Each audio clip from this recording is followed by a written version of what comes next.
All right, so Brandon obviously works at the Milwaukee Bucks, works in the business analytics department. He's going to let us know what he does there. We'll have plenty of time for questions and answers. If you think of something, you can go ahead and ask it right away if you'd like to. You don't have to wait. If you don't want to. So, yeah. All right, let's listen to Brandon, see what he has to say. All right, so yeah, like Kyle said, feel free to interrupt me. Just raise your hand. Happy to answer questions at any point throughout this. Or if you have questions you want, say you can write them down. At the end, we'll have plenty of time for it. Last time that I did this, I didn't leave enough time for questions, so I think I maybe overcompensated. So if I have a lot of time for questions, that'll be great.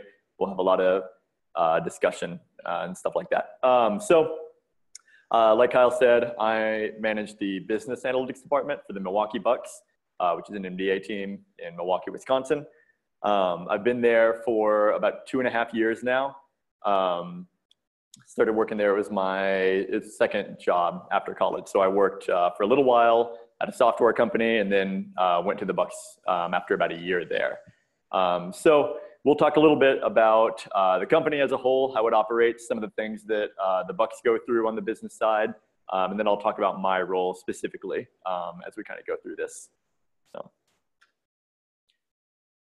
All right, so to start out, we'll talk a little bit about the Bucks overall, and then we've got a few things that are kind of unique to the Bucks this year and kind of a situation that's a little bit interesting and stuff like that. One of those is that we have a new arena that we built and opened in the last year. About 2 months ago, we opened the arena with the grand opening in early September. So we'll talk about that and how that affects our demand and some of the things that we can do, both unique to itself and then in a comparative sense to the arena that we used to play in, which was a lot different in a lot of ways, and we'll talk about that. We've added a lot of new aspects of our business. So we're hosting live shows, concerts, college sports events in the new arena. We also have an esports team that plays weekly in New York City during the season. We'll talk a little bit about some of the changes that the basketball side of our organization has undergone and how that affects us on the business side in a lot of different ways. The things that we do kind of mirrors the things that they do. And then we'll talk about my department specifically, some of the stuff that we've been working on and how we're kind of put together. All right, so starting out, quick overview. Like a lot of businesses, we have revenue generating and non-revenue generating departments. So the ones that bring in money, ticket sales, corporate sales, retail, food and beverage, those are kind of the obvious ones that you associate with any kind of sports organization when you're thinking about how they would make their money. So these are all local revenues is what we call them. So that's anything that we generate within our market, within Milwaukee, things that we bring in separately from the NBA as a whole. And then we have like kind of the league revenue that we bring in as well from TV deals and revenue sharing and some of those types of things. So that's kind of where the revenue comes from. We also have non-revenue departments that are pretty similar to most large-scale organizations in terms of public relations, marketing, corporate social responsibility. We have all the kind of normal operations going on that most businesses would. Ours obviously operate a little bit differently. Our public relations team, they're sending out press releases on player signings, information, injuries, different kind of activities that the organization is undertaking, whether we, like recently when we hired a new coach, obviously the PR department has a big piece in communicating all of that information. And then anything that the business side of the team does, like charitable works or different organizations that we're partnering with, stuff like that all gets announced through the PR department as well. Marketing. We do a lot of local marketing. So within Milwaukee and within our kind of geographic area, we do a lot of television advertising, digital advertising, physical advertising with billboards, ad space, all of that kind of stuff. And then the corporate social responsibility team, something that the Bucks take really seriously, especially over the last few years. They've increased kind of the resources being put into that. We've started like the Bucks Foundation, a lot of those kind of things. So then moving on from that, recently the company has been, like I mentioned, really expanding what they're able to do. So 2.5 years ago when I started working here, it was basically entirely focusing on just the professional basketball aspect of what we do, right? So everything was about the Bucks, and now things have changed a lot. We've added a new team in Oshkosh, which is a couple of hours north of us, the Wisconsin Herd, which is a member of the G League. Some of you might remember it as the NBA D League, the developmental league. We've added a Bucks gaming team, the concerts, live shows, college basketball, college hockey, some of those kinds of things. And then also we've bought a lot of land and real estate around the arena, and we're turning that into a lot of different types of things there. So it could be, we've got office parks that are going in there, parking garages. We've got a lot of different like restaurants and bars and some of those types of things that are going in as well.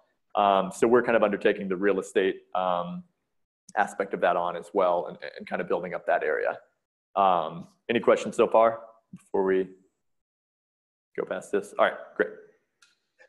So to kind of get a little bit of a sense of where we are now, it's important to talk about where the Bucks have been. So we had an ownership change in 2014. So before that, Senator Herb Kohl owned the team, and I think he owned it for about 20 or 30 years, something like that. But prior to 2014, the Bucks were ran not necessarily like a corporation, is I guess the way to categorize it. They were not using it, or he was not really using it as a way to make money, be cutting edge, be at the top of the NBA in kind of the business side. That was never really stressed very much, or like the resources that were invested into the organization didn't really reflect that. It was more of like I like to describe it as like kind of his gift to Milwaukee. The team was very, very, very cheap, affordable. So if you wanted to go to a Bucks game prior to 2014, it was incredibly easy to do so. He would almost give away most of the tickets for the team. So whenever that ownership change happened, there's a huge shift in the focus of the organization. So my department, the analytics department, did not even exist before 2014. So upon the ownership change, the first hire that was made was my boss, who is still with us. And he's our director of analytics. And now the team has grown to 3 people since then. So in terms of getting smarter, doing things more revenue driven, really operating like a business that's been kind of ongoing for the last 4 years. So the basketball side of things, up until today, the Bucks were founded in 1968, had immediate success by becoming the fastest expansion team in the Big Four pro sports history to win a championship. And I know Kyle got mad when I said this last year because there was a MLS team, I think, that won within their first year or two. So the Golden Knights of the NHL almost made that stat obsolete. But we are still out of the NHL, NBA, MLB, NFL, the quickest expansion team to win a championship. The reason that we were able to do that quickly is because the Bucks drafted Kareem Abdul-Jabbar with the first overall pick in 1969, I think. So basically our first year of existence, we got one of the best players of all time. In a kind of a lucky scenario, we won a coin flip to get the first overall pick that year. So that worked out for us really well. They had a lot of success in the 70s, and then some success still into the early 80s. But since 1988, which is when the Bucks started playing in the Bradley Center, they have made it past the first round of the NBA postseason one time. And so they made the Eastern Conference Finals in 2001. They lost to the Sixers that year. The Sixers lost to the Lakers in those finals. So the Bucks since then, really no success to hang your hat on in terms of postseason. So it's been kind of a long process in the last few years of trying to retrain Milwaukee and our demographic and our fan base into kind of turning this team into like a winning mentality and a destination, something that people want to come see, because there was a very, very long time where the Bucks were both incredibly bad and incredibly cheap. So we're trying to obviously turn all of that over. It's been quite the difficult process, but we're kind of at the apex of all of that with the new arena opening and the team having a little bit more success. So that's gone really well. So now, looking at the business side, we lead the NBA in new full season ticket sales. So we're first with 3,600 this year. The Houston Rockets are second place. They have about 2,400. So there's a huge gap between us and second, which isn't too unexpected with opening a new arena. A lot of the time that can happen. But having, this big of a gap and in first place is something we really are proud of. So we crossed the threshold of having our 10,000th full season ticket sold about 2-3 weeks ago. So we're one of 11 NBA teams now with a 10,000 person season ticket base. So that's a big deal. The rest of them on that list are probably exactly what you would expect. All of the largest markets, the New Yorks, the LAs, Toronto, Philadelphia, and then Golden State, Boston, like a lot of those are on the list there. So for Milwaukee, for the Bucks to be on there, for this, the first time they've ever been on that list, it's a huge accomplishment. We were also number one in the NBA this past year in renewal rate. And this is by revenue amount, which is why it's over 100%. It was about 94% of our seats renewed from the previous season, and about 120% of the revenue. So that's a huge get for us. It's a big win. And so that's all been a part of a local revenue growth that is really just kind of crazy to think about even. So I think from 2014 until now, I think our local revenue growth has been something like fourfold. So it's for a company that's been established for 50 years to have 4x growth in like a 4-year period is, I can't think of an example that would possibly meet that criteria. So really cool thing that we were able to do in that regard.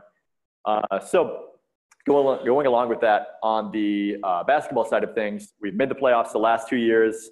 We're looking like a virtual lock to make it again this season. The team's performing well, and the conference we play in is pretty weak, so that's really nice for us. So, and it's cut off down at the bottom here, but 538 and Basketball Reference each have us at above a 99% playoff probability for this year. So turning that level of success on the basketball side into success on the business side is something that we've never had the opportunity to do before. And when you couple that with the new arena coming available at the exact same time, there's just a lot going on that we're having a lot of new responsibilities and opportunities that are coming up that we can do. All right, any questions so far? All right, very good. So this is the arena.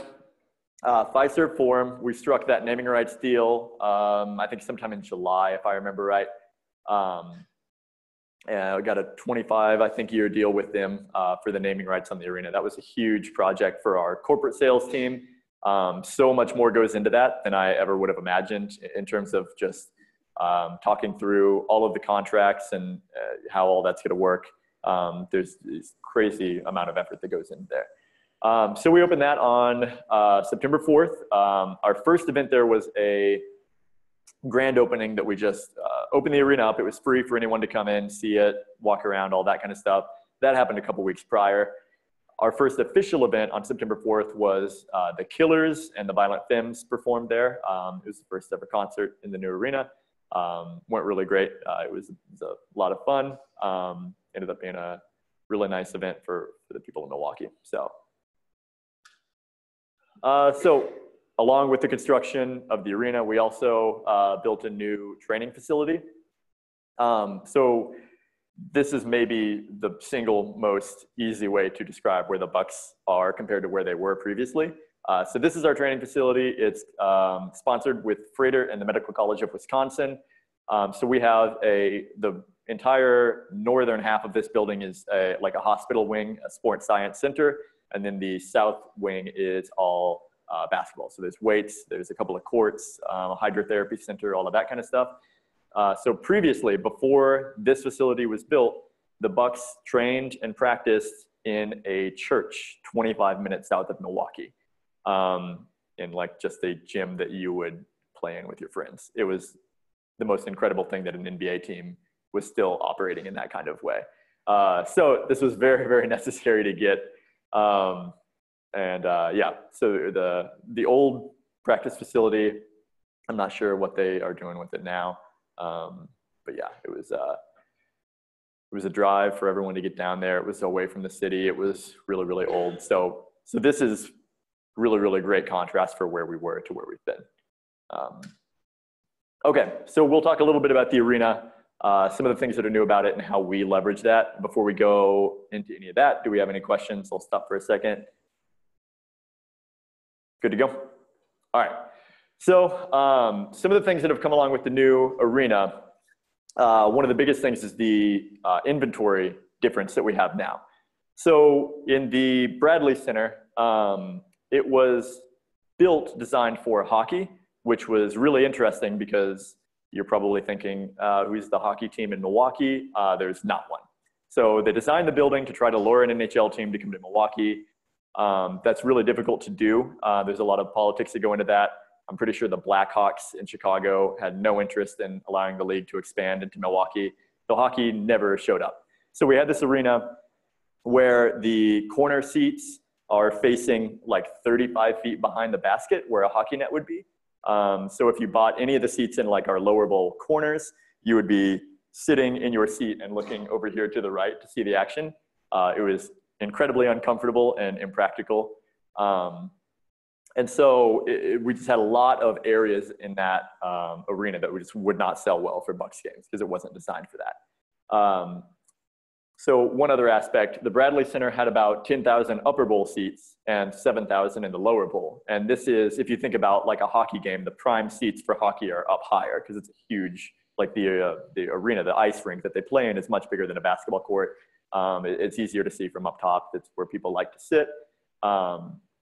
So now we've flipped that, basically the exact opposite. So we have about 6,000 seats in the upper bowl and 10,000 seats in the lower bowl, which is, it's really interesting because to go from that one year to the next with the fan base that we had and the way that they'd been trained and what they were accustomed to going to for games, there was a ton of really affordable inventory in the upper bowl, 10,000 seats every game that we were working really, really hard to try to fill as a business. So we kind of centered all of our promotional tickets and all of the different marketing and advertising we were doing to trying to fill up that upper bowl seats, going after a demographic and psychographic base that wanted to pay $18 for a ticket and sit in that upper bowl because it would always be half empty up there and it would look really, really bad. Now we have to be incredibly selective of who we allow to sit in the upper bowl of the arena. So the seats up there, there's just over half of them compared to earlier. So we had a season ticket holder base that was in the upper bowl last year that we had to decide like how much of those people are going to renew into the upper bowl. Can we move any of those into the lower bowl, et cetera. And then all of the different promotional activities and stuff that we do, all of the different stuff that we give out to different corporations we work with that's up in the upper bowl, all of the charitable tickets that we put in the upper bowl. It's just a math problem, right? We had all of these seats previously and now it's so tight up there that we have to be much, much more selective of what we're doing. And so the inverse side of that is that it's incredibly hard now to fill the lower bowl the way that we want to, because previously we had not had that big of a base of people that would buy those seats. And so we're having to retrain the market into understanding the value of sitting in the lower bowl, paying a little bit more. So that's been kind of an interesting problem for us in order to try to price everything out in a way that's going to accomplish that task, in order to advertise and market to people in a way that's going to accomplish that task, et cetera. So it's been really great though. October, November, even December, the NBA usually sells much, much, much worse than it will in the calendar year of like January through April. Football is still going on. Baseball just ended. The Brewers went into the playoffs, so their season was meaningful for longer. So for our market and for a lot of other markets around the league, basketball doesn't really pick up until December. So we've been working with a lot of promotional stuff to try to fill a lot of these seats now. But once we get to, February, March, April, that won't be as much of a focus anymore for us. Under the pricing strategies here, retraining the market we talked about, and then utilizing contract seating is another thing that we've been employing a lot of over the last couple of years. Something that the Bucks had not done previously. But basically what we want to be able to accomplish with that is kind of like hedging your risk a little bit. So right now we're on the upswing, which is nice. On the basketball side, the team is performing really well. We've got a relatively young roster. So, it's easy to look at the team and project them to be at least in the upper echelon of the league for the next couple of years. So for us, we want to use that demand, and that not only the present demand, but the future demand, and leverage that in any way that we can. So what we've been doing is lower bowl, selling a lot of contract seating. Upper bowl, we've offered 0 contract seating. And that goes into a couple of things. One of which I talked about previously is that we have much higher demand than supply in that upper bowl. And so locking people in at lower rates for a longer time period in the upper bowl would not be something that we'd be interested in doing. However, the lower bowl, there's a little bit of a contrast on how people buy those areas. Sitting down near the court is something people view as an experience a little bit more. So they're buying those seats, not entirely, but a little bit irrespective of how the team is performing, right? They want to be able to get down there near the floor. They want to be able to go in the club spaces, all of that kind of stuff. But the upper bowl team performance impacts hugely. So the way that we can price those and how we sell those is almost entirely based on team performance. So for us, we have a lot of contracted seats in the lower bowl because if the team starts performing really well, that's not where we're going to be able to make our gains. We want to make sure that we've got people still locked into those spaces. The upper bowl, however, if the team starts performing well, that's where we're going to be able to price up and increase our revenue quite a bit in those areas. Because people right now paying about $16, $18 for a get-in in those back rows, $20 for the back rows. If the team is a Eastern Conference Finals contender, winning 55 games, anything in that range, those are the prices that are going to skyrocket. People just getting in the arena and being a part of it. So kind of use the contract seating in that way to hedge a little bit of that risk. So whether whether we're good, whether we are struggle a little bit, have injuries, whatever kind of things could happen, we're kind of protecting ourselves in a few different ways there. Any questions about any of the stuff covered on this slide or previously up to now? Good. All right. Okay, so here's a visual of, this was the seating chart for the Bradley Center.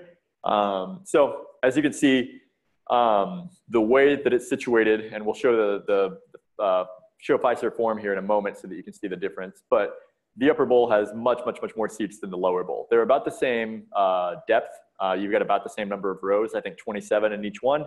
But obviously being the outer ring rather than the inner ring, you've got a lot more sections in there. So this compares to our current arena, Fiserv Forum. You can see that the lower bowl is much deeper, much more, like many more rows than we have upstairs. So that's where a lot of that difference in inventory comes from.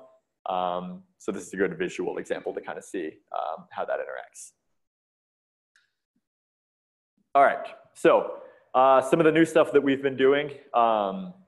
Live events, we have a goal of hosting 50 non-basketball events this year. The last time I checked, we're going to beat that number by a pretty good margin. I think that was a pretty conservative estimate of what we were going to do. The Bucks, we host 43 Bucks games, preseason, regular season, and then whatever else happens in the postseason. Marquette has 20 home games this year, including exhibition. And then there's a chance that Marquette gets 1 or 2 additional home games in the NIT if they were to make it there. Otherwise, theirs is obviously, if you play in the NCAA tournament, it's all travel. You're not playing anything at home. So we've got those. And then on top of that, a lot of booking concerts, family shows. We've got college hockey that's going to be coming to the arena a time or two. We do have an ice rink that can be constructed in the arena really easily. So we'll have different ice shows there as well. I think we've got currently booked Disney on Ice and some Cirque du Soleil on Ice event as well. So a couple of things that we can do there. We are also now kind of responsible for part of Marquette University's pricing and inventory, which we hadn't done previously.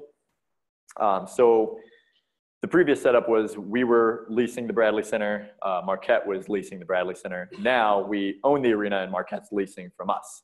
So whenever that happens, we've got our general bowl seating in the arena that Marquette controls all of that. So they set their prices there, they set their inventory there. But then the Bucks maintain and price out and sell all of the premium spaces for that. So anything on the suite level. So your single event rental suites, your different club spaces, all of that kind of stuff, that's on us to sell. So my team priced all of those areas out, and the sales team is currently selling through that inventory. So it's an interesting kind of mix, whereas like the Bucks, we're pricing out the entire arena, right? The bowl seating, the club spaces, the suites, all of that kind of thing.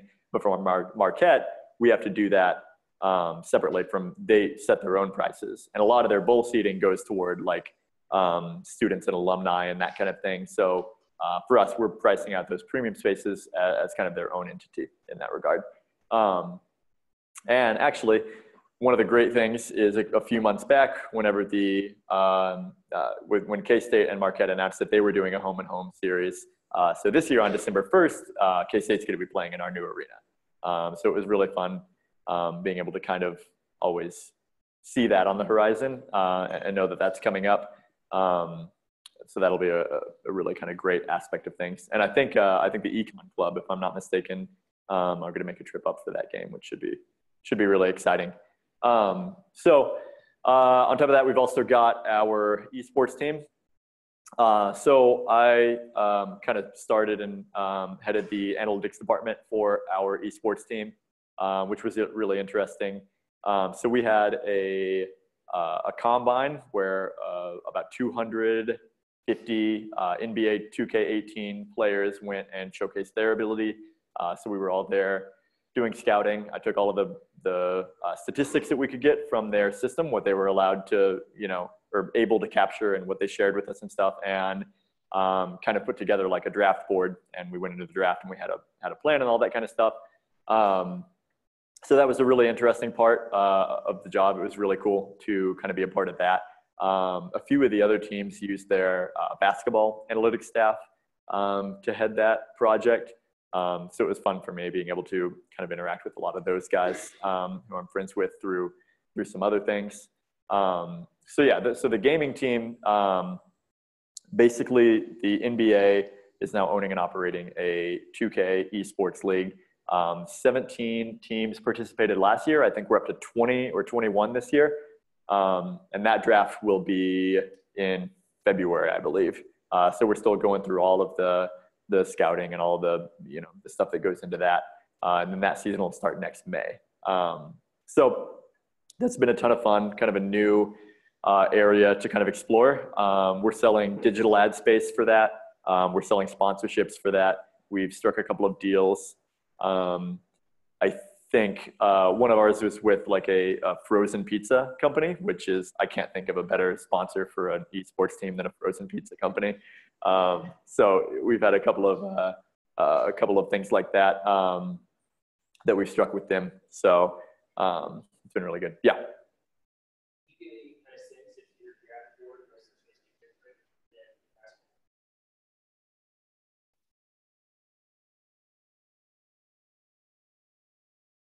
Was kind of in line with what some of the basketball research, what their draft boards look like.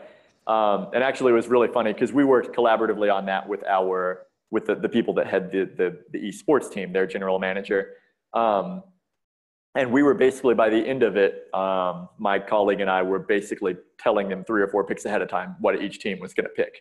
So like the 76ers, for instance, they had their director of basketball research, I think, was their guy doing the draft. And we were telling our guys, because their board looked very, very similar to ours based on what we were seeing them draft. So we told them, like, this guy that we have ranked pretty highly that's still on the board, I bet the Sixers draft him, and of course they would draft him. And so it ended up being kind of validating in a sense, so that was really nice. The team didn't do too hot this year, though. The Bucks, their gaming team finished right around the middle of the league. And I think a large part of that was just to having kind of the personalities of the guys that were in there and everything. There was a lot of kind of coaching and stuff that went into it that I wasn't a part of on that. So naturally, I'm going to just blame the piece of it that I had nothing to do with on the lack of success. So, but yeah, so it was a really fun project. It's, I think we were averaging somewhere around 2,500 or 3,000 viewers as a league for those games streaming on Twitch. I think really for the league to be going forward, I think that number's gonna have to go up. I think the NBA was expecting a little bit more. I didn't know really what to expect, but hopefully that number rises this year now that they've kind of got their feet wet and into the swing of things and everything. But we'll see. So that could be a part of the organization going forward. So yeah.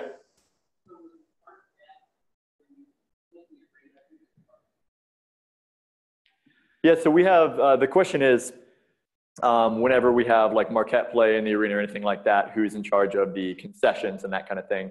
So the Bucks are responsible for all of the concessions for any kind of show. And we actually, we have a food and beverage vendor. Levy Restaurants is the company that we work with, and they are the ones who kind of supply all of that. We still, we can set the pricing, we work with them on all that kind of stuff, but they're the ones who practically carry out the actual, staffing and getting, the supplies and all of that kind of thing. So, but yeah, as far as setting pricing and all of that kind of stuff, that's our responsibility. Marquette, they do sell beer and alcohol at all of their games, which I know isn't the case for every college team. Does K-State, do they sell no alcohol? Okay, no alcohol at K-State. Yeah. Oh, right. Okay. So yeah, so Marquette's, they're unique in that way. So we don't have to change up too much for those games or anything like that. Same for shows and all of that kind of thing. So we have, the retail does change a little bit though. So like our retail spaces for that, during the Bucks games, obviously we have all of our Bucks stuff out that we sell. For Marquette, they take over the retail space and they sell their own merchandise. I think some of the Bucks stuff still stays up during those games. I'm not 100% sure. But then for concerts and shows, we almost never do anything in retail for those because there's usually in any of those agreements that we have with the shows, there's an interesting piece of it that like any merchandise sales that we make in the arena, they're taking like such a big cut of that it's not even worth it for us to staff them. Even if we were to sell, however much, like it would just never be really economically viable. So they set up, not even in our retail spaces, they set up on the concourse all of their booths to sell, tour merchandise and those kind of things whenever they have that. So our responsibilities for retail almost shut down during the live events like concerts and stuff like that. So good question. All right, cool. So talking a little bit more about the basketball side of things. So this has been kind of one of the biggest drivers along with the new arena of our success recently. Earlier in May, we hired Mike Budenholzer, who is an excellent head coach. He was coach of the year in 2015. He's had a lot of success. He came from the Spurs organization, who have a generally very successful coaching tree. We've had roster talent for a couple of years now as a result of hitting on a couple of big draft picks. One of whom was we drafted Giannis Antetokounmpo, 15th overall in 2013. He is currently the NBA's betting odds favorite to win MVP this year. which is a big deal for us in Milwaukee. It's nice to have someone with star power and kind of national, appeal and everything like that. So the roster talent's been there. It's been good for a while now. With Mike Budenholzer, we've kind of got the coaching that's able to unlock that a little bit. So the expectations are rising. So originally on this line, I had last undefeated team in the NBA, and I felt really great about it. It was really fun, and then they lost last night, so I had to go change that line of the presentation. But it's all good. It was on the road. Boston's probably the best team in the East, so it was one of those losses that's going to be a tough one to ever get on the schedule. But yeah, team 7th best NBA title odds, 4th best in the East right now, and then Giannis, MVP favorite, getting a lot of national recognition for the team. So when I started, we would be really, really fortunate if we would get like 2 or 3 games on national TV in any given year. I think this year we have 14, not counting the NBA TV games. So that's just TNT, ESPN, ABC. So that's great. The league is kind of recognizing the Bucks as something that people are excited to watch and experience. We have a Christmas Day game for the first time. I don't think ever. I think like 30 years. I think maybe we had one in the 80s or something. So we play in Madison Square Garden against the Knicks on Christmas Day this year, which is really fun. And then the fan response has been great. People around Milwaukee have kind of had an appetite for basketball for a long time.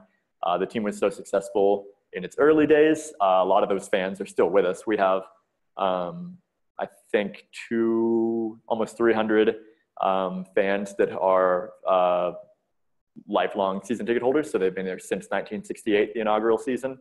So there's still a lot of people that were kind of really aching for that kind of basketball success in the city. That looks like it's finally, knock on wood, coming to fruition a little bit.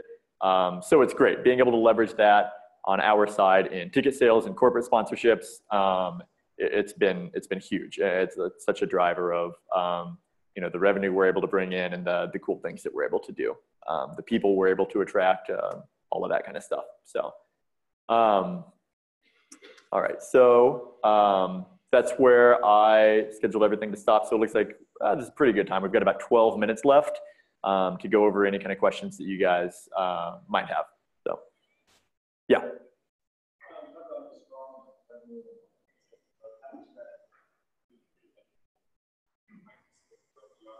Mm-hmm.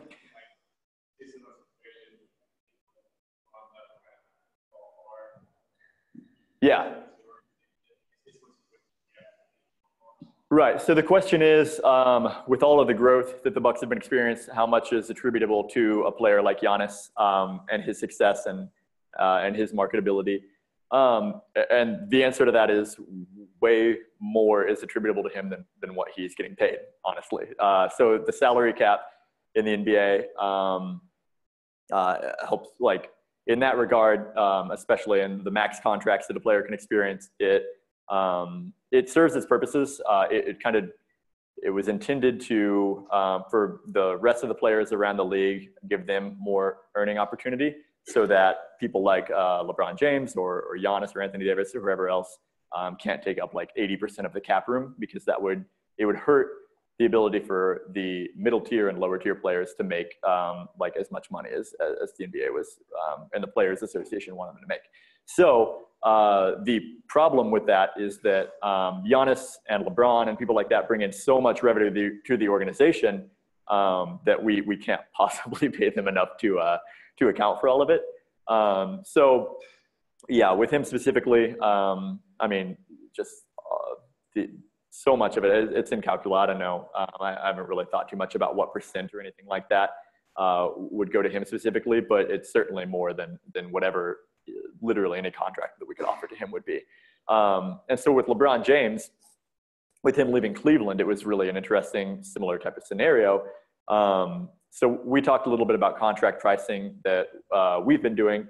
So the Cavaliers over the last couple of off seasons, you have not been able to buy a Cavaliers ticket if you're not committed to a contract beyond, or for this season and beyond. So the Cavaliers LeBron left on July 6th of this year, I think, is when he announced that he was signing elsewhere, with the Lakers, obviously. And from then on, I think the Cavaliers had like a 98% renewal rate, which is good for them. They got everyone in that needed to be in. So they're going to be okay for a year or two. They've done a good job of kind of leveraging the demand that they had in order to kind of lessen the effects of that moving forward. But yeah, that's obviously going to be a big impact now and in the future. And it's tough for small market teams. That's something that you have to kind of be ready for. And Giannis has a contract that's up in 2021 or 22, something like that. And that'll be a big part of where our organization goes from here forward, depending on what he chooses to do at that time. So, yeah.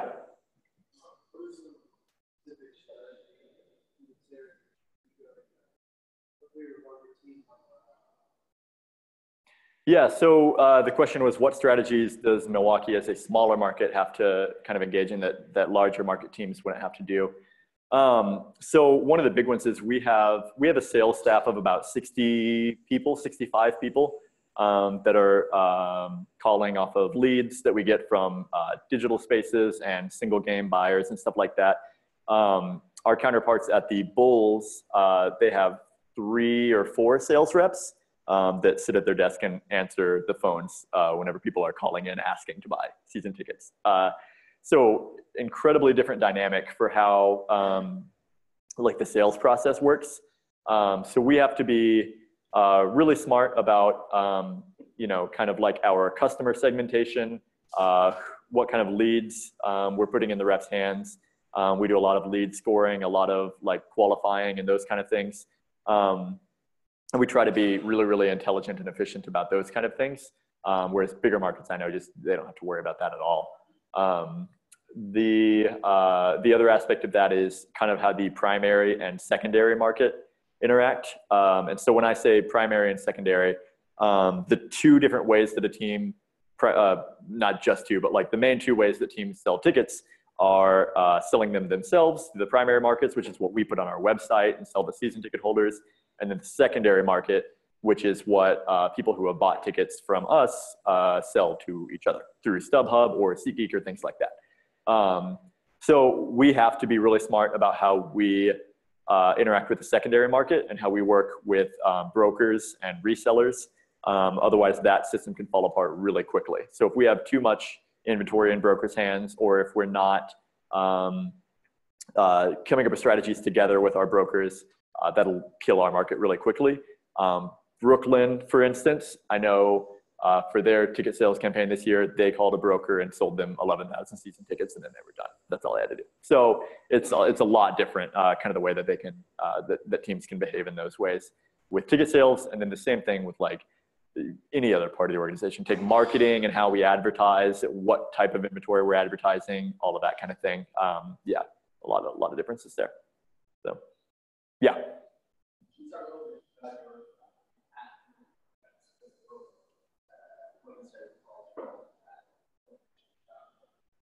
Yeah, so the question is my personal background of how I got into sports and the path that I took to get there. So I guess I didn't even mention this. I went to K-State and majored in Econ. So I was in this class 7 years ago, maybe 8. Yeah, 7 or 8 years ago, I was in this course. So I got my econ degree here. I went to Washburn for law school for a year. I didn't like that, so I came back and got my master's in econ here. So then I started working for a software company in Madison called Epic. They do healthcare, electronic health records. So I did that for about a year. I got some good technical experience and did some things with that. And then my wife got a promotion that was going to move us to Milwaukee. So I had to decide how much I liked that job. The answer was I did not like that job. So we moved to Milwaukee, and I started looking for work there. And this is the most unhelpful advice I could ever give, but I just found the job online, and I applied and went in and talked to the guy, and they interviewed me and they liked me. So that's not very useful for you guys. So what I will say that is useful is take advantage of making any kind of connection to people in sports that you can get. I didn't know anyone in sports, but it helps a lot to know someone in sports. It's very much like a referral kind of industry. There's not very many jobs, and a lot of people want them, right? So definitely do that. People are mostly pretty nice about, like, if you guys are on LinkedIn, like, just search for people that work for a team in a field that you're interested in, and just message them and say, hey, I'm a student. I am a student working in sports. Like, would you get on a call with me for 10 minutes? I do that when people ask me. So I think a lot of people around the industry do that. That's probably the most helpful thing that you can do. There's a lot of requests that I get and that the people I work with get of people that say that they want to work in sports. So distinguishing yourself somehow is the most important thing you can do, whether it's if you get on that call and you learn actually about the industry and some of the things that happen. You need to, if you ever are, able to get an interview and able to talk to somebody about, working for a sports team or anything like that, you can't go into that not knowing about how the sports industry operates. You got to know what they do. You have to know kind of some of their struggles and those kind of things. You have to be intelligent about it, because if you get on a call for like a job interview and if they can tell that you haven't really done that much effort into kind of learning about the industry, it's not going to go well. There's just too many qualified people that are interested in doing that. So for me, I had a few things that I had put together in my own personal time.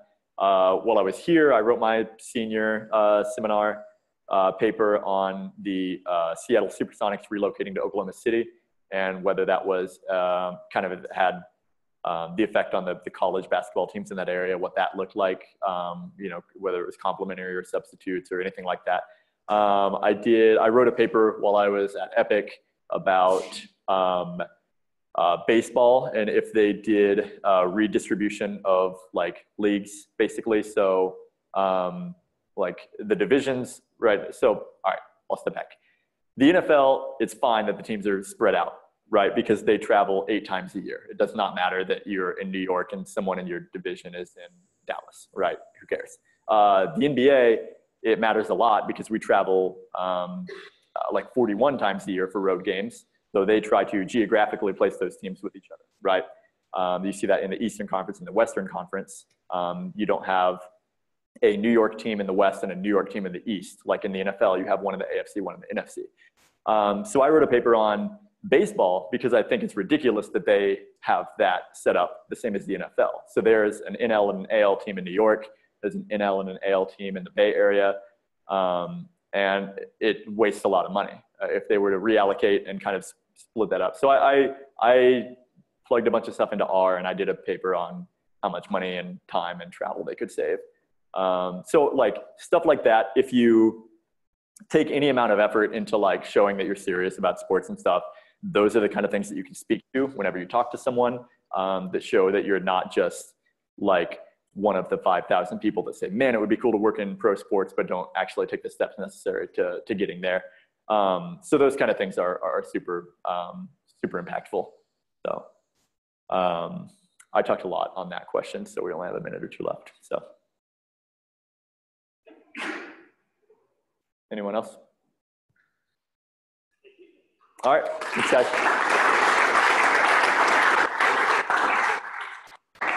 I brought business cards. I'm really proud of myself. I've never done that. So I brought business cards. If you guys want to pick